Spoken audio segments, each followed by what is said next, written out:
தமிழர் திருநாளாம் பொங்கல் திருநாளை அனைத்து தரப்பு மக்களும் சிறப்பாக கொண்டாடிட வேண்டும் என்ற உயர்ந்த எண்ணத்தில் தமிழகத்தில் உள்ள அரிசி பெறும் குடும்ப அட்டைதாரர்கள் அனைவருக்கும் பொங்கல் சிறப்பு தொகுப்பாக 3000 ரூபாய் ரொக்கப்பணம் மற்றும் அரிசி, சர்க்கரை, கரும்பு உள்ளிட்ட தொகுப்பினை வழங்கிட தமிழ்நாடு முதலமைச்சர் அவர்கள் உத்தரவு பிறப்பித்ததை தொடர்ந்து சேலம் மாவட்டத்தில் உள்ள 10,87,256 அரிசி குடும்ப அட்டைதாரர்கள் மற்றும் இலங்கை தமிழர் மறுவாழ்வு மையங்களில் வாழும் 982 குடும்ப அட்டைதாரர்கள் என மொத்தமாக 10,88,238 குடும்ப அட்டைதாரர்களுக்கு 3000 ரூபாய் ரொக்கத் தொகையுடன் கூடிய பொங்கல் சிறப்பு தொகுப்பினை மாண்புமிகு சுற்றுலாத்துறை அமைச்சர் இரா ராஜேந்திரன் அவர்கள் துவக்கி வைத்து பொதுமக்கள் அனைவருக்கும் பொங்கல் திருநாள் வாழ்த்துக்களை தெரிவித்துக் கொண்டார்.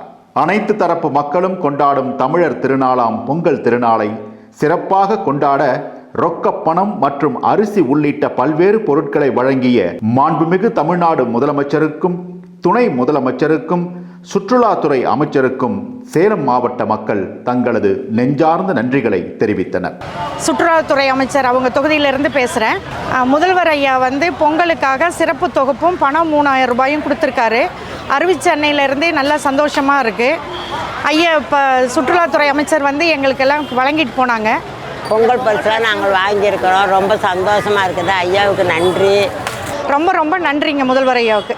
மாண்புமிகு தமிழ்நாடு முதலமைச்சர் திரு மு.க. ஸ்டாலின் ஐயா அவர்களுக்கும், மாண்புமிகு சுற்றுலாத்துறை அமைச்சர் திரு ஆர். ராஜேந்திரன் அண்ணார் அவர்களுக்கும் எங்களது மனமார்ந்த நன்றியை தெரிவித்துக் கொள்கிறோம்.